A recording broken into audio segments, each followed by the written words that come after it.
Cordiales saludos, muchas gracias por estar aquí acompañándome nuevamente en este curso Estadística aplicada al laboratorio de mediciones empleando Minitab. Bien, el módulo que vamos a comenzar a desarrollar ahora se denomina Conceptos de Estadística, ¿sí? Y conjuntamente con el módulo anterior, donde hablamos de variabilidad en las mediciones, que es justamente el parámetro central sobre el que hacemos estudio y en el que basamos este curso.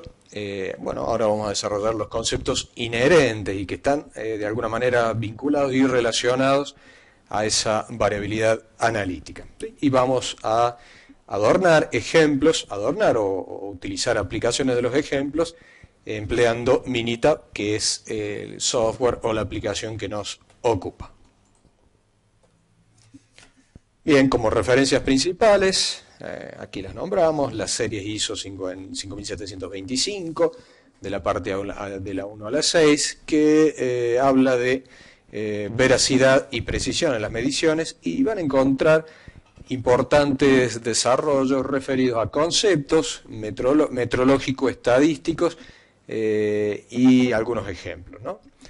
Y después tenemos este texto, Estadística y Quimiometría, para Química Analítica, donde también van a encontrar una buena cantidad de conceptos, herramientas y aplicaciones que vamos a desarrollar también en el curso. Entonces, si alguien todavía no está muy embebido en estos temas estadísticos, yo les recomiendo leer este libro. Hay una versión en español de una edición anterior, creo que es la edición quinta o la cuarta, que se los voy a dejar ahí a mano, al igual que esta edición en inglés, para que, bueno, los tengan. No hay mucha variación entre una edición y la otra, así que tranquilamente la versión en español, para los que por ahí no les gusta el inglés, también es importante.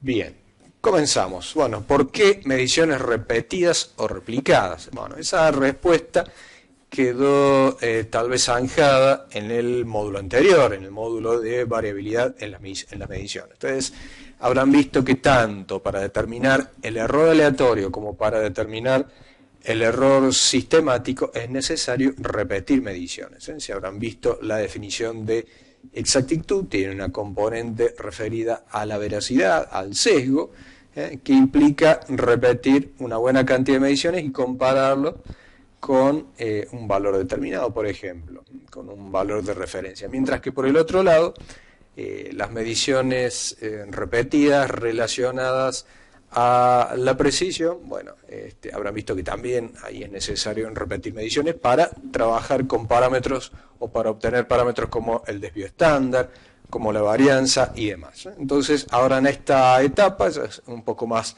descriptiva, podemos llamarle una etapa de estadística descriptiva, vamos a hablar de ello. Bien, entonces esto fue lo que vimos en el módulo anterior. Trabajamos básicamente cuando pensamos en el error sistemático, siempre nos relacionamos a un valor medio y ese valor medio después lo comparamos con un valor de referencia. Bueno, entonces el valor medio es uno de los parámetros con los que vamos a jugar, ¿no? Entre comillas, jugar. Por otro lado, cuando hablábamos de precisión, por ejemplo, del error aleatorio, nos referíamos a la dispersión. Y esta dispersión la podríamos determinar a través de la varianza. Bien, ya sabemos cómo calcular la media, sabemos que dado una muestra de resultados, un conjunto de números, sumamos esa cantidad de números y lo dividimos por la cantidad de números que tenemos. Eso es lo que se denomina un estimador del valor central, ¿no? Dado un conjunto de datos, ¿cuál es el número que caracteriza al centro de ese conjunto de datos, o que estima el centro de ese conjunto de datos? Es la media aritmética, o también denominada promedio, que todos conocemos, ¿no? Es un parámetro que es muy utilizado, incluso seguramente ustedes que habrán ido al colegio secundario, a la universidad, etcétera, en algún momento los habrán calificado con números, con notas, y siempre generalmente el indicador del desempeño académico era el promedio. Bien, por otro lado tenemos la dispersión, que, bueno, dijimos está caracterizada por la varianza. La varianza tiene una propiedad matemática, matemática, que es la aditividad. Yo puedo promediar varianzas, puedo sumar varianzas, puedo restar varianzas, cosas que no puedo hacer con el desvío estándar. Si yo tengo 2, 3, 4 operadores, cada uno con su desvío estándar, y yo quisiera obtener el promedio de variación de los operadores de un método determinado en el laboratorio, no puedo promediar el desvío estándar, sí puedo promediar la varianza. Y recordemos que la raíz cuadrada de la varianza es el desvío estándar, ¿sí? Es eso. Bueno, la varianza, ni más ni menos, es la sumatoria de diferencias entre cada uno de los números que componen ese conjunto de datos menos el valor medio elevadas al cuadrado, ¿sí? Si yo sumo todas las diferencias con el signo, como están, ya sean positivas o negativas, yo voy a tener números hacia la izquierda o hacia la derecha de la media. Entonces, si yo sumo diferencias que son negativas y positivas, este resultado, esta sumatoria, va a terminar siendo 0.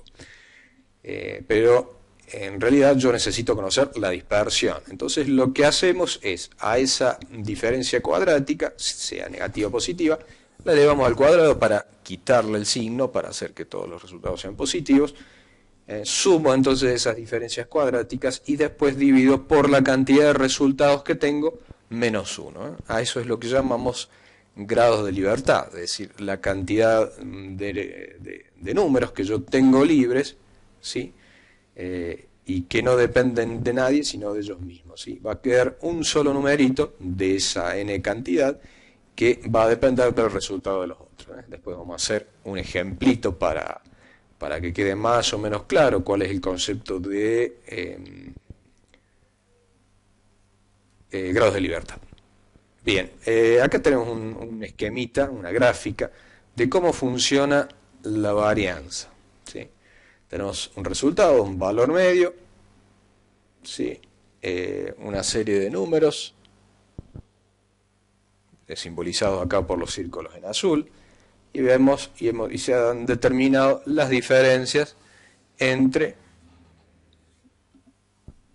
cada uno de los números. Por ejemplo, el número 1, el primer dato, ¿sí? La diferencia respecto del valor medio. El número 2, el segundo dato, la diferencia, y así. Entonces, esto que tenemos en la columna X son los resultados. En la segunda columna tenemos la diferencia entre cada uno de los resultados y el valor medio, que en este caso es 13. Como vemos, si sumamos todas las diferencias, el resultado final es 0, y eso no nos interesa a nosotros. Por lo tanto, lo que hacemos es elevar al cuadrado cada una de las diferencias y después sumar. Esas diferencias después las vamos a dividir por n-1, es decir, 8 menos 1, en ese caso es 7. Entonces esa es la manera de calcular la varianza a mano. Obviamente nosotros vamos a hacer hincapié en hacerlo a través de Minitab. Bueno, vamos con algunos conceptos estadísticos, como vemos acá, ¿no? Por un lado, el concepto de población. Es la n cantidad de resultados que yo tengo respecto de una muestra, por ejemplo. A mí me llega al laboratorio un litro de agua, ¿sí? Para hacer un análisis de un determinado contaminante, X, ¿sí? Yo quiero un nitrato, supongamos que yo quiero determinar nitrato en una muestra de agua, y me llega al laboratorio, vamos a exagerar un poco, 5 litros de agua. Alguien vino con un recipiente grande y me trajo 5 litros de agua, ¿no? Y yo solamente necesito 1 mililitro, vamos a suponer, para hacer el análisis. Obviamente, bueno, cuenten la cantidad. Si tengo 5 litros de agua y yo necesito 1 mililitro, yo tengo ahí 5.000 muestras. Entonces tengo una población de 5.000 resultados. Si yo analizo la totalidad de esa muestra, tendría 5.000 resultados. Eso sería mi población, ¿sí? esa población de 5.000 resultados va a tener una media aritmética mu y va a tener un desvío estándar sigma, ¿sí? Obviamente yo no voy a analizar esas 5.000 muestras, ¿sí? Yo voy a tomar, vamos a suponer, 5 de esas muestras, ¿sí? Entonces voy a trabajar con una muestra de esas muestras justamente, ¿no? Una muestra de resultados. Entonces yo trabajo con n igual a 5 muestras, y de esos 5 resultados que yo obtengo, calculo la media, voy a obtener un estimador del valor central que es x barra, esto que tenemos, o x a secas, ¿no? X entonces es un estimador de mu. Obviamente, mientras más grande sea la muestra, este resultado X se va a aproximar más a el valor mu que yo no conozco porque no he analizado la totalidad de la muestra. Y si a ese n igual a 5 yo le determino el desvío estándar, ¿sí? Entonces yo voy a obtener S, y ese es entonces un estimador de sigma. Bien, entonces ese es el concepto. En la práctica nosotros vamos a trabajar siempre con muestras, ¿sí? Entonces, bien, debemos tener en cuenta que nuestros parámetros con los que vamos a trabajar no son los parámetros en sí, los parámetros son mu y sigma, con los numeritos con los que vamos a trabajar, o las cantidades, son estimadores de los parámetros. Nuestros estadísticos, X, por ejemplo, nuestro estadístico X va a ser un estimador de mu, y nuestro estadístico S va a ser un estimador del parámetro sigma, ¿sí? Bien, bueno, ahí hablando de nitrato tenemos unas 50 determinaciones de concentración de nitrato. Si contamos tenemos 3, 4, 5, etcétera, 50 mediciones, que vamos a suponer que es esa muestra de 5.000 mililitros, de 5 litros. Si nosotros tomamos una muestra suficientemente grande, en este caso de n igual a 50, obtendremos esto, por ejemplo. Y acá tenemos los resultados obtenidos por un método X para determinación de nitrato en agua. Bueno, ejemplo cualquiera. Vamos entonces a ordenar estos datos. Los vamos a ordenar de acuerdo a una tabla de frecuencias. Es decir que vamos a trazar. Nosotros vemos que los valores van desde más o menos 0,46 a 0,53. Si nosotros calculamos el rango de estos valores, vamos a ver que el rango siempre es el intervalo donde se encuentran, digamos, va a ser el valor más grande menos el valor más chico. Si nosotros calculamos el intervalo, mejor dicho, vamos a encontrar que todos estos números caen entre 0,46 y 0,53, ¿sí? Entonces, trazamos, hacemos 0,46, 0,47, creamos una columna con cada uno de esos números, y contabilizamos la cantidad de resultados que ocurren para cada uno de esos valores. La cantidad de veces que se repite 0,46, es decir, la frecuencia, ¿no? ¿Cuántas veces se repite 0,46, 0,47, 0,48 y así, etcétera? Esto es entonces una tabla de frecuencias. Como podemos ver ya desde la misma tabla, los valores que más se repiten son 0,49, 0,50 y más aún 0,51. A medida que nos alejamos de esta zona, los resultados se repiten menos. Entonces, eso nos da una idea a nosotros de la chance, respecto del próximo valor. Por ejemplo, queremos saber, si nosotros queremos predecir cuál es el próximo resultado, o qué valor va a tomar la próxima medición que hagamos sobre esa muestra de nitrato, bueno, obviamente no vamos a predecir con exactitud, pero sí sabemos que va a tener una mayor chance de que sea 0,49, 0,50, 0,51. Va a tener una menos chance de ser 0,46. Va a tener una chance mucho menor de ser 0,20 y una chance aún mucho menor de ser 0,00, obviamente, ¿no? A medida que yo me alejo de esta zona de máxima chance, que vamos a llamarla después máxima probabilidad, justamente la probabilidad de que aparezca ese número empieza a ser más baja. Entonces, bueno, llega un punto, por decir algo, 0,53, por decir 1,5, la probabilidad de que el valor 1,5 miligramos por mililitro aparezca es prácticamente remota, es muy nula, y si aparece es probable de que nuestro método analítico no esté funcionando correctamente, que se haya contaminado la muestra, por ejemplo, o que el operador se haya distraído, etcétera, ¿no? Entonces, bien, a tener en cuenta eso. Bueno, con esta tabla de frecuencia nosotros ahora podemos construir un histograma. ¿Sí? Ahí tenemos nuestro histograma y elegimos un resultado. Ahí tenemos cada valor con su respectiva cantidad de frecuencia, ¿no? Ahí tenemos entonces el histograma, entonces una representación gráfica de esa tabla de frecuencias, ¿sí? Esta es una distribución de frecuencias en definitiva, ¿no? Es una distribución de frecuencia que puede tener esta forma, como la que vemos acá, con una mayor chance hacia el centro.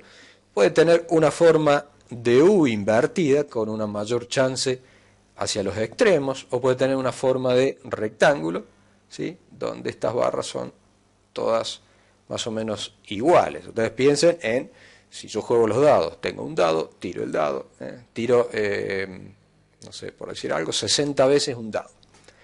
Entonces yo voy a tener la probabilidad de que 10 de esas tiradas correspondan al valor 1, de que 10 de esas tiradas correspondan al valor 2, porque en un dado tengo la misma chance de que salga el 1, el 2, el 3, el 4, el 5 y el 6, salvo que ese dado esté trucado, digamos, tenga alguna trampa y, por ejemplo, tenga un peso del lado del 1 que haga que ese dado siempre tienda a caer con la cara hacia el piso, con la cara 1 hacia el piso y quede hacia arriba la cara número 6, ¿no? Creo que así, me parece que son los dados, ¿no? Yo no soy de jugar a los dados, pero algo me acuerdo. Bien, ¿no? Entonces esta es una forma gráfica de ver una distribución de frecuencias, ¿no? Vamos a reproducir este ejercicio entonces en Minitab.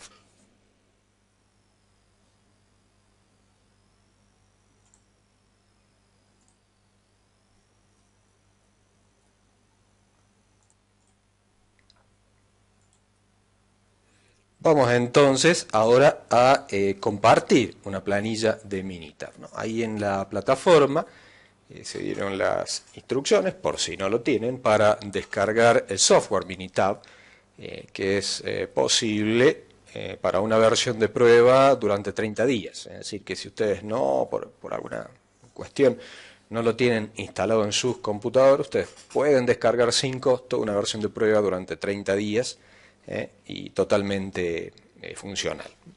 Entonces, ahora van a ver en unos segundos, la versión de Minitab. Yo tengo, en este caso, la versión de Minitab 17 en inglés, ¿no? Estaba la opción entre trabajar con Minitab en español o Minitab en inglés. Mucha gente lo tiene en inglés, ¿no? Porque las compañías son multinacionales, etcétera, los compran y los adquieren en esa versión. Entonces, bueno, es más fácil después que desde el inglés puedan bajarlo al español que a la inversa. Entonces, de todas maneras, cualquier duda, cualquier consulta, etcétera, me la pueden hacer, ¿no? El formato es el mismo, las palabras técnicas no son muy diferentes, así que vamos adelante. Bien, lo que vamos a hacer entonces es pasar esos datos que teníamos en la presentación a Minitab para poder trabajar. Entonces, Minitab, las o las worksheets, ¿sí? Acá, entonces uno apenas abre el Minitab, aparece una ventana que dice sesión. En esa ventana sesión se van a escribir todos los reportes que obtengamos al realizar todos los cálculos, ¿no?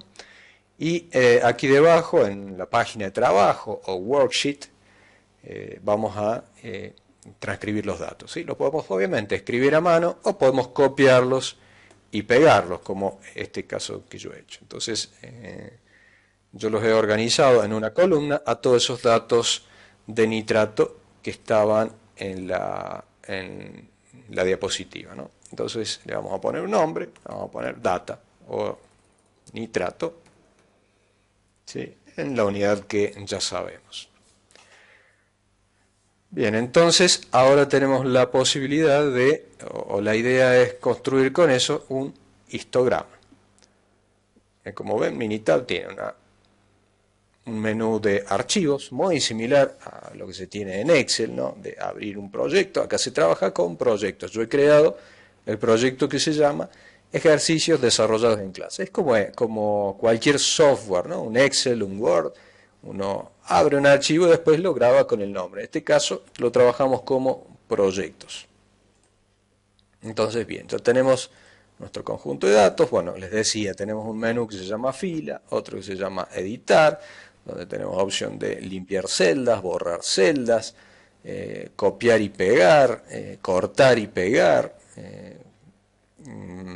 pegar enlaces, enlaces a otras hojas de trabajo. Es decir, nosotros lo vamos a orientar al trabajo del laboratorio, pero tengan en cuenta que es mucho más amplio aún. Este software es producto de una universidad y, digamos, un desarrollo interno que después, por su gran versatilidad y amigabilidad, etcétera, se hizo comercial, digamos. Bien, después tenemos un menú llamado Data, donde, bueno, ahí tenemos subconjuntos de una worksheet, de una hoja de trabajo. Podemos dividir la worksheet, podemos unir dos hojas de trabajo, copiar, desordenar, desapilar columnas, apilarlas, transponer columnas, ordenarlas, bueno, básicamente casi todo lo que podemos hacer con Excel, ¿no? Concatenar, etcétera.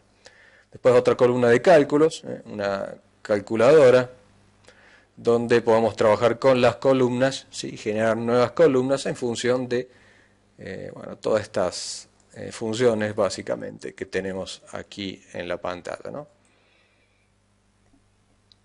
Después, bueno, dentro del menú de cálculo, estadísticas sobre las columnas que vamos a aplicar, estadísticas sobre las filas, bueno, estandarizar variables, ya vamos a ver qué significa estandarizar, trabajar con datos que siguen o realizar algún patrón de datos, por ejemplo, y vamos a trabajar con datos aleatorios. Esto los vamos a usar bastante, ¿no? Para crear distribuciones y demás. Esta otra también nos va a servir para trabajar con distribuciones de probabilidad, otra para trabajar con matrices. Bueno, esta no la vamos a usar tanto. Después, este menú va a ser probablemente el que más utilicemos, donde tenemos uno que se llama estadística básica. Ahí tenemos una serie de pruebas que vamos a utilizar, la prueba T, la prueba T de dos muestras, varianzas, prueba de varianzas, pruebas de normalidad, pruebas de outliers. Bueno, este curso dura unas 8 o 10 horas, no vamos a poder ver todo en ese tiempo, así que está orientado, como bien lo dice el título, a las aplicaciones dentro del laboratorio de ensayos, del laboratorio de mediciones, también de calibraciones, ¿por qué no? Otra opción que también vamos a usar, que es la opción de regresión, otra que también vamos a usar, que es la opción de ANOVA, otra que es diseño de experimentos, que no creo que alcancemos, otra de cartas de control que no está previsto para el curso, pero me gustaría que ustedes se lleven un par de ejemplos, por lo menos, para ver cómo se trabaja con cartas de control. Bueno, herramientas de calidad, de las cuales creo que esto no vamos a ver nada. Bueno, análisis multivariante, series en el tiempo, métodos no paramétricos, que sería interesante ver algo, pero no creo que tengamos tiempo. Potencia y tamaño de la muestra, vamos a ver algo a este respecto también. Bueno, y después los gráficos, ahora vamos a trabajar con el histograma y hay gráficos de dispersión, gráficos de matriz, bueno, vamos a usar 2 o 3 de acá, ¿no? Vamos a usar histograma, gráfico de puntos, distribuciones de probabilidad para dibujar distribuciones de probabilidad, gráficos de valores individuales, y no mucho más. Estamos haciendo un breve raconto. Ya vamos a ver cómo se utiliza cada cosita, ¿no? Bueno, un editor, encontrar alguna cosa dentro de la worksheet o de la sesión, formatos de columnas, uno puede trabajar, esto básicamente tenemos que tener en cuenta que hay dos tipos de formatos. Una es, básicamente tres, dos tipos son los que vamos a usar nosotros, ¿no? Uno es formato numérico y otro es formato de texto. ¿Sí? Cuando a ustedes le aparece una T sobre alguna columna, significa que, por ejemplo, ahí aparece C y entre paréntesis una letra T, eso implica que es una columna de texto y obviamente no vamos a poder hacer cálculos. Ya vamos a ver, los textos nos sirven, por ejemplo, para generar subíndices, en el caso de hacer, no sé, un análisis de varianza, ya lo vamos a ver. Bien, ¿dónde estábamos? Me perdí. Bueno. Bueno, después, además de las gráficas y demás, bueno, estamos acá en el editor, los tipos de columnas, bueno, fórmulas que podemos aplicar a columnas y demás, podemos hacer transformaciones, bueno, describir alguna información más, etc., todo lo que se refiera con editar datos. Y después, en herramientas, bueno, tenemos la calculadora de Microsoft, un bloc de notas, el Windows Explorer, esas cosas que están en Windows.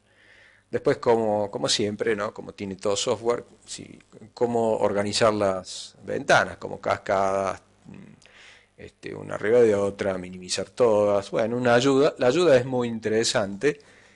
A veces cuando ustedes tienen una duda sobre una determinada función o alguna determinada herramienta estadística, abren el help y se van a encontrar con bueno, una descripción rápida, referencias donde pueden encontrar eso, ejemplos dentro del propio programa, y eso es bastante útil, ¿no? En ese sentido, ustedes seguramente se habrán sentido frustrados cuando trabajan con Excel y van a la ayuda de Excel, que mucho nos ayuda. Uno termina después googleando ayuda en lugar de asistir a la ayuda que nos trae el propio software, ¿no? Por el caso particular de Excel y de acuerdo a mi experiencia. Puede haber alguna persona que diga, no, a mí la ayuda de Excel me sirve mucho. Bueno, eh, bien, esa será su experiencia. Al menos mi experiencia no es muy buena o yo no seré muy paciente en buscar, tal vez. Pero bueno, volviendo al tema, es que la ayuda de Minitab es muy importante porque, como les decía, las descripciones son buenas, hay bastante detalles, hay referencias bastante encontrables, hallables, donde uno puede acceder y bueno, le sirve obviamente para aclarar sus dudas, ¿no? Y ejemplos, hay ejemplos ahí cuando uno instala Minitab, hay una carpeta en la carpeta donde se instala, donde hay distintos ejemplos. Uno carga esos ejemplos y ya el mismo programa nos va explicando qué hace, para qué sirve, etcétera, ¿no? Así que tengan en cuenta eso, que es muy importante, ¿no? A veces uno se encuentra y, bueno, la forma más rápida de sacarse la duda es ir a la ayuda del Minitab, ¿no? En ese sentido es muy superior a otro software. Y bueno, y tiene asistentes también de sistemas de medición de análisis, muy utilizados, ¿no? En metrología, en la industria automotriz, análisis de capacidad, análisis gráficos, test de hipótesis, por ejemplo, lo que vamos a hacer nosotros, lo podemos desarrollar a través de un asistente, ¿no? Que ahí nos va explicando paso a paso qué hacer, regresión lineal, diseños de experimentos, cartas de control, etcétera, ¿no? O sea que, como ven, es bastante útil en ese sentido. Bueno, listo, entonces lo que hicimos fue, lo que hice fue transcribir, ordenarlos en una columna y vamos, lo que vamos a hacer ahora es simplemente una gráfica. Entonces ahí están los datos. Recuerden de trabajar, si ustedes instalan o tienen su Windows en versión en español, van a tener que trabajar con comas. Pues si ustedes ponen un punto acá en lugar de una coma, bueno, acá no me deja, a ver si me deja poner el punto, pero si ustedes por esas casualidades transcriben los resultados con punto, bueno, ahí ya me avisa que, vamos a borrar la coma a ver qué dice, me dice que el punto no es un valor numérico, ¿no? Pues ya está detectando que es una columna numérica y que obviamente el punto aquí no acepta. Si ustedes tuviesen un Windows En inglés seguramente va a ser lo contrario. Les va a aceptar los puntos, pero les va a rechazar las comas. Bien. Es más, si yo escribo acá 0.51 y le digo Enter, fíjense que ahí ya la columna aparece, bueno, la etiqueta de la columna con una T al lado. Eso significa que es un texto, ¿sí? Asume o toma ese 0.51 como un texto y no como un número. Por lo tanto, a veces el programa da error, error, así como Excel, también similar, suele suceder. Da error, error, error, y resulta que es un problema de que, bueno, acepta comas en lugar de puntos o viceversa. Eso depende de cómo uno tenga configurado el Windows. El Windows o el sistema Mac, ¿no?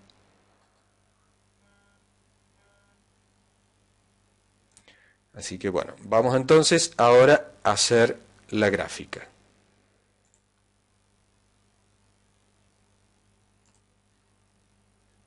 Bien, entonces nos vamos a gráficas, histograma, podemos elegir, ¿no? Histograma simple, histograma con ajuste de una función que nosotros elijamos. Por ahora vamos a elegir el histograma simple.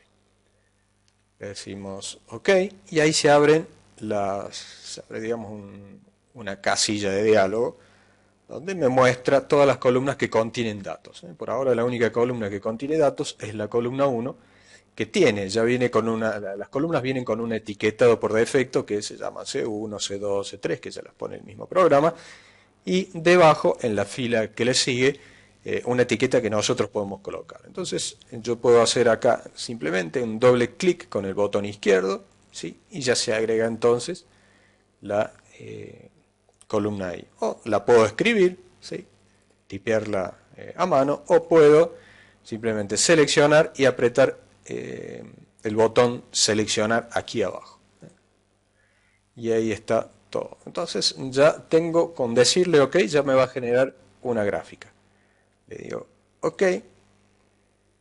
Y ya con solamente esos datos me va a generar el histograma, ¿no? Ahí tenemos para 0.46, para 0.47, 0.48. Fíjense que si yo me paro, ahí dice, ¿no? Esta obviamente es la versión en inglés. Yo puedo hacer sobre la gráfica, doble clic con el botón izquierdo, y puedo cambiar el nombre, ¿no? Y ponerlo, qué sé yo, en español. Histograma de NO3. Bueno, los símbolos y todo lo que ustedes quieran hacer con el título. Y lo mismo con el eje de las Y, con el título, con el eje de las X, etc. Si ustedes se paran en la barra, por ejemplo, esta barra que tengo ahí me muestra barra valor igual a 13, y me muestra entonces los resultados que están ahí incluidos, o el intervalo. ¿Sí? Entonces vamos viendo en cada uno de esos casos. ¿Sí? El valor 0.52 está entre 0.515 y 0.525. Entonces, lo que hace el histograma es establecer pequeños intervalitos para ese intervalo total, ¿no? Y entonces en la gráfica nosotros podemos visualizar de una mejor manera la frecuencia de ocurrencia de cada uno de los valores, ¿sí? Esto lo hizo de manera automática.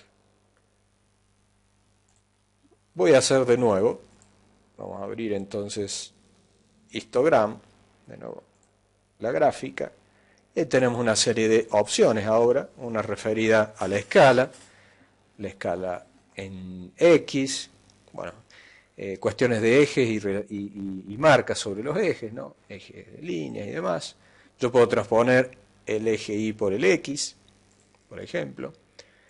La escala, si quiero que sea una escala en frecuencia, en porcentaje, en densidad, o quiero acumular los valores a través de los intervalos. Valores de grilla, de enrejados, digamos, yo quiero que crucen líneas verticales y horizontales a través de la gráfica. Líneas de referencia, yo puedo colocar, no sé, el valor 50 en el eje de las X. Bueno, en este caso, ¿sí? Tenemos para el eje de las Y. bueno, etcétera, ¿no? Yo puedo entonces hacer ese tipo de cambios. En lo que se refiere también a, habíamos visto, bueno, los labels en los rótulos, para el título, subtítulos, etcétera.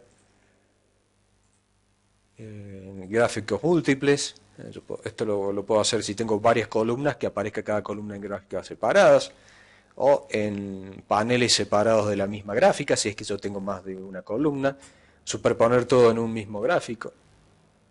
O puedo trabajar por variables en grupos separados, etcétera, ¿no? Ahí tienen bastante para jugar. Después las opciones de datos, especificar qué filas van a incluirse, yo puedo especificar cuáles filas quiero o puedo incluir, la opción de grupos, la frecuencia, la variable de frecuencia que voy a usar, puedo cambiar ahí por otra, etcétera. Le digo ok, entonces bueno, se construye un gráfico similar al que yo tenía. Yo cierro acá, pero me había quedado la anterior, ¿no? Para no generar una cantidad grande de gráficos, ¿no? Bien, entonces ahora volvemos al PowerPoint.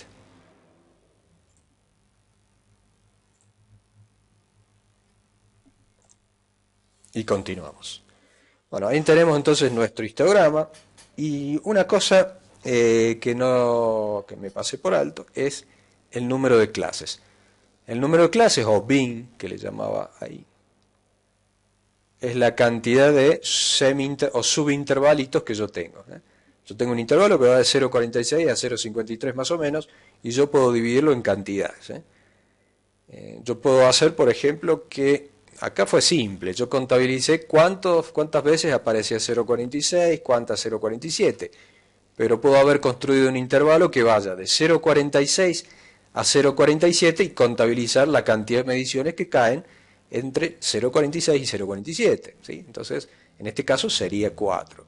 Después contabilizo las que caen entre 0,47 y 0,49, por ejemplo, o entre 0,47 y 0,40, perdón, sí, sería 0,48 y 0,49, acá hay 5 más 10 serían 15, y así, ¿no?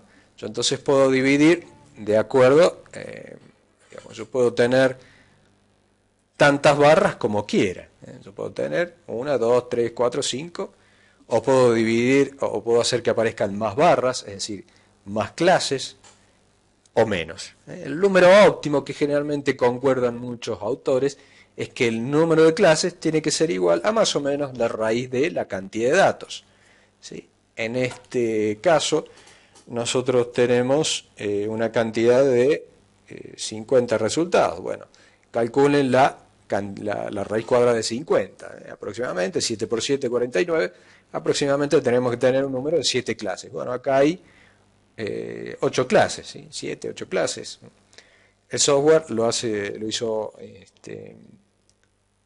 con algún algoritmo propio, pero nosotros sepamos que si lo tenemos que hacer a mano, una forma de calcular el número de clases para que el histograma salga más o menos entendible, es raíz de n. Si uno pone una mayor cantidad de clases, vamos a tener vamos a tener algunas barras llenas o algunas barras con cierta altura, barras de altura nula, es decir, vamos a tener una gráfica que no va a ser muy agradable a la vista, por decir, o que nos va a servir para el análisis, ¿sí? Este histograma entonces a nosotros nos sirve para conocer más o menos cómo es la distribución de densidad de probabilidad de este conjunto de datos, ¿sí? ¿Cómo se distribuyen los datos? Como decíamos, esto tiene más o menos forma de campana, podría haber tenido forma de U, podría haber tenido forma de U invertida, podría haber tenido forma de triángulo o forma de rectángulo, ¿no? En este caso, y es muy común encontrarlo en los sistemas de medición y en la naturaleza en general, tiene una forma de campana. Es lo que nosotros vamos a llamar una distribución normal, ¿sí? Y esta forma de campana se puede representar matemáticamente a través de la función de Gauss.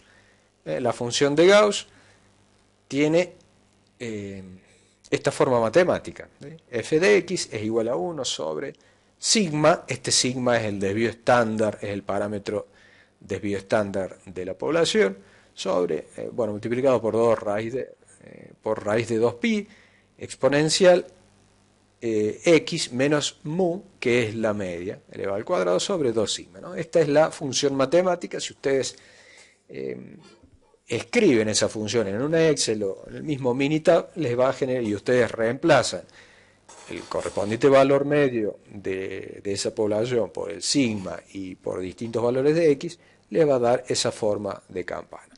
Nosotros podemos de alguna forma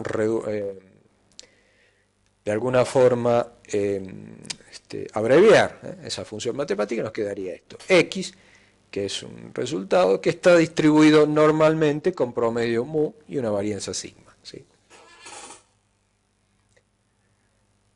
Bien, entonces, nosotros ya tenemos experimentalmente, podemos ver con una gráfica cómo es la distribución de frecuencias, ¿sí? Y nosotros a eso le podemos aplicar una función matemática o encontrar la función matemática que mejor ajusta. En estos casos se aplica o se utiliza la distribución de la función de distribución de Gauss, o distribución normal también llamada, ¿no? No significa que nuestros resultados, si repetimos mediciones, se van a distribuir siempre de manera normal, sino que es un modelo. Nosotros afirmamos que hay una aproximación a distribuirse de acuerdo a la función de Gauss. Bueno, y ahí tenemos entonces el histograma con la gráfica, ¿sí? Volvemos entonces a Minitab. Vamos entonces a compartir de nuevo Minitab.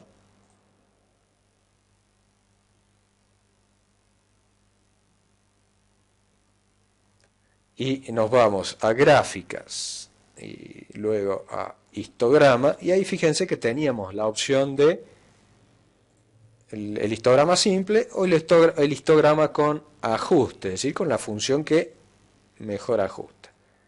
Y ahí de nuevo hacemos doble clic y el programa entonces va a encontrar por sí solo una función que ajuste. Bueno, en este caso utilizó la función normal, como vemos, y ya nos muestra en la gráfica la media y el desvío estándar, ¿sí? Que es la media y el desvío estándar de ese conjunto de datos, ¿sí? Si nosotros podemos ahora construir una función con estos datos, ¿ven? Como ven ahí, estos resultados, la media y el desvío estándar, corresponden a los datos de la columna C1, ¿no? A esa media, ese desvío estándar, nosotros lo podemos obtener de esta otra manera. Vamos a borrar. Bueno, después que no se nos haga, ya cuando estemos avanzados en el curso, esto se nos va a hacer un lío de gráficos y ventanas. Entonces vamos a ir después generando nuevos proyectos, ¿no? Bueno. Les quería decir que hay una herramienta en la parte de estadística básica, que se llama mostrar o exhibir estadística descriptiva. Si nosotros hacemos doble clic ahí, seleccionamos cuál es la variable, doble clic como siempre, y nos vamos a estadísticas. Ahí tenemos todo una serie bastante grande de parámetros. Por ahora a nosotros nos interesa la media y el desvío estándar y la varianza.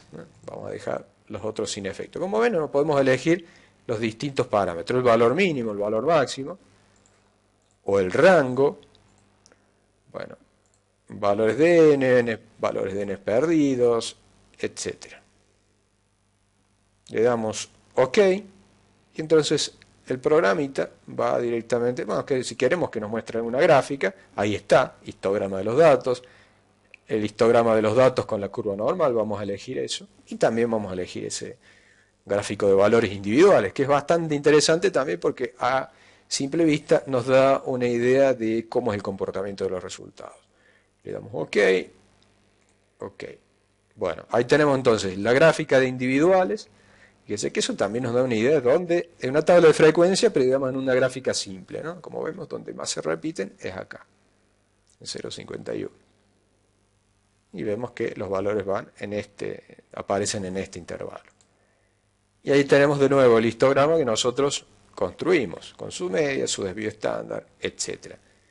Eso en cuanto a los gráficos. Y vemos después que también nos ha generado un reporte, ¿no? Las variables, la media, que ha hecho el cálculo sobre los datos de esa columna, ¿no? El desvío estándar, la varianza. Ahora, a su vez, nosotros podemos hacer lo siguiente. Me puedo ir a gráfico y nos vamos a función distribución de probabilidad, ¿no? Y justamente les dije recién que íbamos a usar la distribución normal, ya que es muy utilizada en el laboratorio, dentro de lo que es el laboratorio de mediciones y en las ciencias naturales en general, ¿no? Seleccionamos ahí y ahí tenemos la opción de elegir una distribución sola. Podemos usar esa distribución con varios parámetros. Puedo utilizar más de una distribución, dos por ejemplo, o ver las zonas de probabilidad. Vamos a ver esta primera. Fíjense que ahí yo selecciono, le digo OK, y acá aparecen un montón de funciones de distribución de probabilidad, ¿sí? Fíjense, tenemos beta, binomial, chi cuadrado, f, etcétera. Varias de esas las vamos a usar. Por ahora nos vamos a parar en la normal. Como vimos, el histograma a mí me muestra cómo es digamos, cómo los datos experimentales se distribuyen sin usar ninguna función matemática. Lo que sí, ahora para después facilitar el cálculo y hacer las pruebas estadísticas que van a venir después a continuación, yo tengo que utilizar un modelo. ¿Cuál modelo utilizo? La distribución normal. Yo de ahora en más voy a asumir que mis resultados se distribuyen normalmente. Entonces, ¿qué hago? Estoy buscando una distribución normal que pertenezca a mis resultados. ¿Cuál es la distribución normal que pertenece a mis resultados? Bueno, una que tenga una media 0,499,80, que justamente estoy sacando los datos de aquí de la estadística descriptiva, y que tiene un desvío estándar de 0,016, vamos a poner todos los numeritos, ¿sí? Y entonces de esa manera yo genero una función de Gauss, ¿sí? De manera muy fácil. En Excel sería un poquito más complicado. Bueno, fíjense que acá me tomó la coma en lugar del punto. Por eso habla de 449.980,0, ¿no? Vamos a hacerla de nuevo. Borramos esta, eliminamos y generamos de nuevo la gráfica. Nos vamos entonces a gráfica, distribución de probabilidad, gráfico de distribución de probabilidad, ok. Y acá vamos a colocar entonces la coma, creo que la coma fue, a ver, ahora sí. Ahí tenemos entonces la gráfica de Gauss correcta, la distribución de probabilidad de Gauss. Entonces, esta es una función matemática que va a ajustar a mis resultados. Así como cuando ustedes hacen una calibración de un espectrofotómetro, asumen que hay una relación lineal entre la absorbancia y la concentración. Es un modelo, ¿sí? El modelo más simple, que hay una respuesta lineal entre una variable independiente y una dependiente, ¿sí? A veces eso no se cumple. Por ejemplo, si yo me voy a un extremo muy arriba en concentraciones, esa relación lineal ya deja de ser y el modelo de ajuste lineal ya no es aplicable. Bueno, aquí pasa también. Hay en algunos casos, por ejemplo, en los métodos de ensayos microbiológicos, ya no aplica utilizar una función de probabilidad de Gauss. Aplica otro tipo, como la binomial negativa, la de Poisson, etc. Por ahora nosotros nos detenemos en la distribución normal, o en la distribución de probabilidad normal. Bien, entonces volvemos a las diapositivas. Bien, entonces ahí tenemos los mismos datos. Probablemente esta gráfica, yo no recuerdo, debe haber sido hecha también con Minitab. Y tenemos entonces lo que vimos recién, la función de Gauss. Ustedes la pueden representar ahí a mano, la pueden realizar. No vamos a tratar de hacer, digamos, gráficos, digamos, digamos, en épocas pretéritas a la existencia incluso de las calculadoras científicas, la gente que estaba relacionada a los cálculos estadísticos y a cualquier cálculo en general, lo que hacía era primero, por ejemplo, refiriéndonos a estadística, estudiar, conocer, entender las herramientas, ¿sí? Hacer ejercicios, comprender bien la herramienta con conjuntos numéricos pequeños, ¿sí? Y entender cuál es el espíritu de la herramienta para después aplicarla a sus conjuntos de datos reales, ¿no? Bueno, ahora sucede al revés. Primero la gente erróneamente aplica la prueba estadística y después estudia. Y eso es obviamente un error. Uno debe conocer primero la herramienta antes de aplicarla. Antes, ¿qué sucedía? Antes de aplicar una prueba estadística era bastante complejo. Uno tenía que calcular, bueno, la media era lo más simple, ¿no? Pero tenía que calcular una varianza, fíjense que ahí tenemos sumatorias de diferencias al cuadrado, uno tenía, bueno, desvío estándar, que se calcula de la misma forma, tenía otros estadísticos, a veces más complejos, dependiendo de la complejidad de la prueba estadística. Entonces, ¿qué tal si yo estoy aplicando una herramienta estadística que no es la que justamente estoy necesitando, es la herramienta incorrecta? O imagínense la cantidad de tiempo perdido en cálculo que me va a pasar. Bueno, ahora con la presencia de programas como Minitab, el propio Excel y cualquier otro software, es muy simple. Uno coloca los datos y hace los cálculos. Y a veces esos cálculos son erróneos o no son aplicables al fenómeno que uno está observando o la conclusión que quiere tomar. Entonces siempre es conveniente, bueno, conocer obviamente, entender los conceptos, conocer adecuadamente la herramienta y en lo posible hacer los cálculos manualmente con un conjunto pequeño de datos para saber de qué se trata. Entonces, cuando uno hace el cálculo a mano, comprende realmente cuál es el espíritu de la prueba estadística o del estadístico que esté calculando, ¿no? Entonces siempre a tener cuidado con eso. Primero, conocer bien. Ahora estamos yendo rápido, ¿vemos? No tenemos mucho tiempo como para ponernos a hacer cálculos a mano. Es decir, planteamos los conceptos, aplicamos las herramientas, utilizamos el software y obtenemos las conclusiones, pero tengan en cuenta de conocer bien la herramienta. No vaya a hacer que la apliquen de manera errónea. Eso obviamente va a invalidar los resultados y bueno, generar algún tipo de... Se puede llegar a tomar incluso una decisión errónea, ¿no? En base a una conclusión errónea. Bueno, acá entonces tenemos una serie de distribuciones normales, de gaussianas. Le vamos a llamar a la función de distribución normal, le vamos a llamar gaussiana. Ahí tenemos gaussianas con distintos parámetros, ¿no?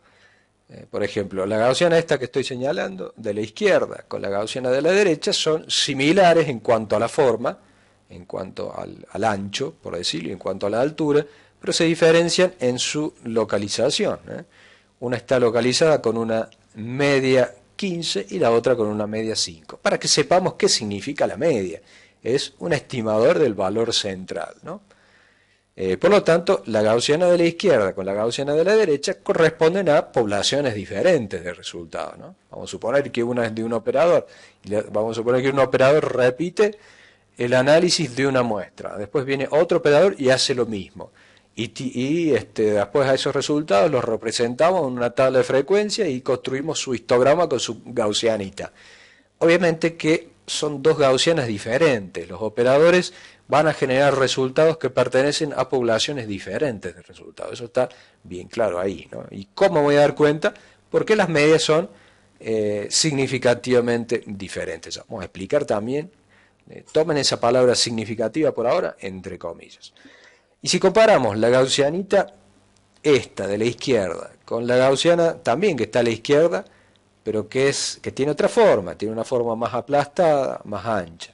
La media es la misma, es decir, que la localización es la misma, solo que la gaussiana más bajita tiene una mayor dispersión. Esta está claramente, si nosotros hemos repetido mediciones, los resultados están más dispersos que en la gaussiana de la gaussiana más alta. Por lo tanto, la varianza va a ser más grande. A mayor dispersión, mayor es la varianza. Acuérdense que la varianza es una sumatoria es un promedio de diferencias cuadráticas, básicamente es eso. Bueno, entonces, esto simplemente para que sepamos qué significa cada uno de los parámetros. El sigma, entonces, nos da idea de la dispersión de los resultados o de el ancho de la gaussiana. Y el valor medio de la localización, es decir, del promedio de la media de los resultados, ¿sí? Entonces, esta es la función de densidad, la expresión correcta es función de densidad de probabilidad. En este caso, estamos hablando de probabilidad normal. Bueno. La desviación estándar mide entonces, la vamos a usar ahora como unidad de medida, el desvío estándar de un conjunto de resultados mide la distancia desde el valor medio hasta el punto de inflexión de la curva. Mide la distancia desde el valor medio, más o menos desde aquí, hasta el punto de inflexión de la curva. Eso es lo que mide el desvío estándar, tanto hacia la izquierda como hacia la derecha. El 95, otra consideración, ¿no? Respecto a la distribución normal. Esto aplica a distribución normal, ¿no? Un 95% de los valores están comprendidos entre el valor medio más 2 veces, aproximadamente 1.96, el valor más exacto, entre el valor medio más menos 2 veces el desvío estándar, ¿sí? Entonces, si yo tengo un desvío estándar hasta acá más o menos, y le sumo otro desvío estándar hasta acá más o menos, ¿sí? Y tomo el lado izquierdo, la cola izquierda de la gaussiana y la cola derecha de la gaussiana, en total, entre más o menos 2 sigmas, yo voy a ocupar un 95% de esa gaussiana. Si por el contrario, ahora yo trabajo, vamos a saltearnos al último, en un valor medio, más o menos 3 desvíos estándar, ese intervalo me va a cubrir el 99% más o menos del área de esa gaussiana. Es decir que acá tengo un desvío estándar, 2 desvíos estándar, 3 desvíos estándar, más o menos voy a estar por acá, a la izquierda, y a la derecha más o menos por acá. Es decir que más o menos, a ver si la puedo pintar, más o menos esta área, ¿sí? Esta área que está ahí pintada de amarillo, me va a ocupar más o menos el 99.7. Si yo quiero ocupar el 100% de la gaussiana, vamos a suponer el 100% de la gaussiana, estamos hablando de más o menos infinitos sigmas, porque la gaussiana empieza en menos infinito y termina en más infinito. Yo no puedo trabajar con una gaussiana infinita, por lo tanto, debo utilizar intervalos al 95%, al 99%. Es decir, voy a trabajar con áreas del 99%, del 95%, bueno, dependiendo, ¿no? Entonces, esa va a ser mi gaussiana acotada. Como yo no puedo trabajar con la gaussiana total, que es infinita, debo tomar una porción grande y aceptable, que puede ser el 95% de esa gaussiana o el 99%. Entonces, el 95% está delimitado por más o menos 2 desvíos estándar. El 99%, bueno, más o menos 2.6, y el 99.7 más o menos 2.97. Pero para que sea el 100%, como dijimos, acá debería ser mu más o menos infinitos sigmas, cosa que no tiene sentido en la práctica. Pues yo puedo decir, por ejemplo, yo repito una serie de mediciones, vamos a borrar acá un poco. Yo repito entonces una serie de mediciones y quiero saber, a ver, cuál es la probabilidad que el próximo resultado caiga en el intervalo este. ¿Cuál es la probabilidad que el resultado caiga en este intervalo? Que es más o menos el 95%. Y la probabilidad va a ser el 95%. Es decir, de cada 100 resultados que yo obtenga, 95 me van a caer dentro de la zona amarilla. Y el 5% restante me van a caer en la zona roja. Ese es entonces, voy asociando el concepto de área de la curva de Gauss, el concepto de probabilidad, bueno, con la repetición de mediciones y el histograma. Si yo me vuelvo a esta gráfica, ¿qué significa? Que más o menos desde, vamos a suponer, más o menos así a ojo, desde aquí hasta más o menos por aquí, yo tengo el 99, el 95% de los resultados. Ustedes contabilicen, váyanse a la tabla de frecuencia y digan, a ver, aproximadamente entre 0,47 y 0,53, ¿cuántos números hay? Entre 0,47 y 0,53, cuenten, ahí tenemos 3, 5, 8, 18, 28, 38, 41, 46, 46 más 3, 49. De 50, si nosotros hacemos la relación 49 sobre 50, me va a quedar un numerito aproximado. Estoy haciendo el cálculo, 49 dividido 50 me va a dar 98%. Hagan la cuenta, acá lo escribimos. Obviamente que es una cuenta aproximada. 49 dividido 50, más o menos eso me da 0,98, eso es el 98%. Yo decía 95%, obviamente ahí tenemos una muestra pequeña de 50 datos y aproximadamente, dije entre 47 y 53, puede haber sido entre 47 y 52 más o menos. Ahí fíjense que estoy aproximadamente entre 93 y 98%, ¿no? Entonces esto es lo que significa a lo que nos referimos cuando hablamos del área de la gaussiana y la relacionamos a la probabilidad y a la frecuencia. Bien, vamos entonces ahí avanzando. Bueno, ahí lo tenemos expresado un poquito de manera gráfica, con un esquema un poquito mejor que estar pintándolo ahí con amarillo. Entonces ahí tenemos esta área en azul más oscuro es del 68%. Esta área en azul más claro, o celeste para nosotros los argentinos, es del 95%. Esta área ya en blanco, bueno, abarca el 99.7%. Entonces nosotros vamos a trabajar con una porción. Es decir, cuando yo diga, ¿cuál es la población de datos del operador Juan? Bueno, digamos, ¿cómo se distribuye la población? Y se va a distribuir entre un valor determinado y otro valor determinado, y eso ocupa el 95% del área. Eso le vamos a llamar 95% de confianza. Es decir, que yo confío que el 95% de las repeticiones que se hagan van a caer dentro de ese intervalo, siguiendo este modelo, ¿no?